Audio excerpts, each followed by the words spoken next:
नमस्कार, न्यूज़ 18 के digital platform पर आपका बहुत स्वागत है। मैं हूं आपके साथ अंशिका पाठक। ईरान जंग की वजह से भारत में आई गैस की कमी से निपटने के लिए सरकारी तेल और गैस कंपनियां अब नए देशों से रसोई गैस यानी एलपीजी खरीदने का ऑप्शन तलाश रही हैं। इसी वजह से Indian oil, Bharat petroleum, Hindustan petroleum और गेल जैसी कंपनियां अफ्रीकी देश अंगोला की सरकारी कंपनी सोनानगोल से एलपीजी खरीदने पर बातचीत कर रही हैं।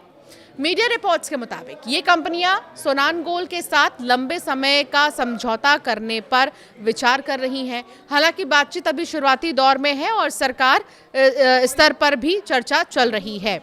दरअसल भारत की 92% एलपीजी खाड़ी देशों से आती है। भारत सरकार इस निर्भरता को घटाना चाहती है। ऐसे में अगर अंगोला से करार हो जाता है तो जहाज अटलांटिका और अरब सागर से होते हुए सीधे भारत पहुंचेंगे। उन्हें हॉर्मुज स्ट्रेट से नहीं गुजरना होगा। अंगोला से एलपीजी क्यों खरीद रहा है भारत, अब ये समझिए। भारत और अंगोला के बीच पहले से तेल और गैस का व्यापार होता रहा है, इसीलिए दोनों देशों के बीच में भरोसा और सप्लाई सिस्टम पहले से बना है। इसी वजह से नई डील करना आसान हो जाता है। अंगोला में गैस उत्पादन होता है और वहाँ एलपीजी के लिए ज़रूरी प्रोपेन और ब्यूटेन भी मिलते हैं, जिससे भारत को सीधे गैस मिल सकती है। सप्लाई के लिहाज से भी अंगोला सही विकल्प है, क्योंकि समुद्र के रास्ते गैस 12 से 18 दिन में भारत पहुंच सकती है और वहां एक्सपोर्ट की अच्छी सुविधा भी मौजूद है। अंगोला में एनर्जी सेक्टर सरकार के कंट्रोल में है, जिससे सरकारी स्तर पर समझौता करना आसान हो जाता है। एक्सपर्ट्स का ये मानना है कि अफ्रीका से गैस सप्लाई अमेरिका की तुलना में 10 से 15 दिन जल्दी भारत पहुंच सकती है। ऐसे में अंगोला भारत के लिए एक अच्छा ऑप्शन बन सकता है। अगर ये करार हो जाता है तो अंगोला पहली बार भारत को रसोई गैस सप्लाई करेगा। भारतीय कंपनियां एलपीजी के लिए करीब 1 साल और एलएनजी के लिए कम से कम 10 साल का करार करने पर विचार कर रही हैं। अंगोला के पास करीब 4.6 trillion cubic feet natural gas का भंडार है और वो पहले से ही भारत को कच्चा तेल और एलएनजी सप्लाई करता रहा है। वित्त वर्ष 2025 में अंगोला भारत का 5वां सबसे बड़ा एलएनजी सप्लायर था। ऑस्ट्रेलिया, अल्जीरिया और रूस से भी एलपीजी खरीदने की तैयारी है। भारत सिर्फ अंगोला ही नहीं बल्कि ऑस्ट्रेलिया, अल्जीरिया और रूस जैसे देशों से भी गैस इंपोर्ट के ऑप्शन तलाश रहा है, ताकि किसी एक रीजन पर निर्भरता कम की जा सके। इस गैस संकट का असर उर्वरक, फर्टिलाइजर और स्टील सेक्टर जैसे उद्योगों पर भी पड़ सकता है। अगर ये स्थिति लंबे समय तक बनी रही तो गैस की कीमतें भी बढ़ सकती हैं और भारत को महंगे दामों पर गैस खरीदनी पड़ सकती है। पेट्रोलियम मंत्रालय ने कहा है कि देश में गैस और पेट्रोल प्रोडक्ट की सप्लाई बनाए रखने के लिए ज़रूरी कदम उठाए जा रहे हैं। हाल ही में 2 बड़े जहाज करीब 94,000 मीट्रिक टन एलपीजी लेकर भारत की ओर रवाना हुए। भारत की 92% एलपीजी खाड़ी के 4 देशों से आती है। भारत दुनिया का दूसरा सबसे बड़ा एलपीजी उपभोक्ता है और अपनी ज़रूरत का लगभग 60% इंपोर्ट करता है।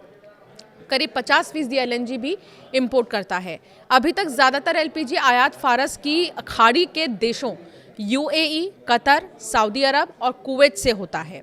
खास बात यह है कि इन सभी देशों से आने वाली गैस एक ही रास्ते हॉर्मुज स्ट्रेट से होकर गुजरती है।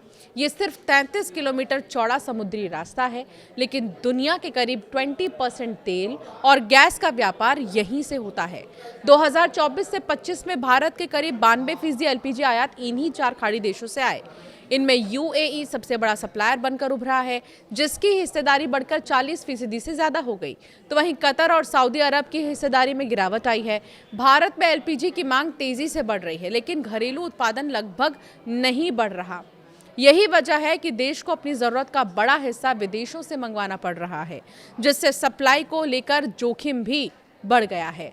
सरकारी आंकड़ों के मुताबिक भारत ने साल 2024 से 25 में 20.67 मिलियन टन एलपीजी आयात किया, जो 2019 से 20 के 14.81 मिलियन टन के मुकाबले करीब 40% ज़्यादा है। दूसरी तरफ भारत का घरेलू उत्पादन लगभग स्थिर बना हुआ है। 2019 से 20 की अगर बात करें तो देश ने 12.82 मिलियन टन एलपीजी का उत्पादन किया था, जो 2024 से 25 में घटकर करीब 12.79 मिलियन टन रह गया। यानी उत्पादन में कोई बढ़ोतरी नहीं हुई है। 2024 से 25 में भारत ने 31.32 मिलियन टन एलपीजी का इस्तेमाल किया, जो 2019 से 20 के मुकाबले करीब 19% ज़्यादा है। ये बढ़ोतरी खासतौर पर ग्रामीण इलाकों में गैस कनेक्शन बढ़ने की वजह से हुई है। प्रधानमंत्री उज्ज्वला योजना के तहत करोड़ों परिवारों को एलपीजी कनेक्शंस दिए गए। अब देश में 33 करोड़ से ज़्यादा एक्टिव गैस कनेक्शन है, जिससे मांग लगातार बढ़ रही है।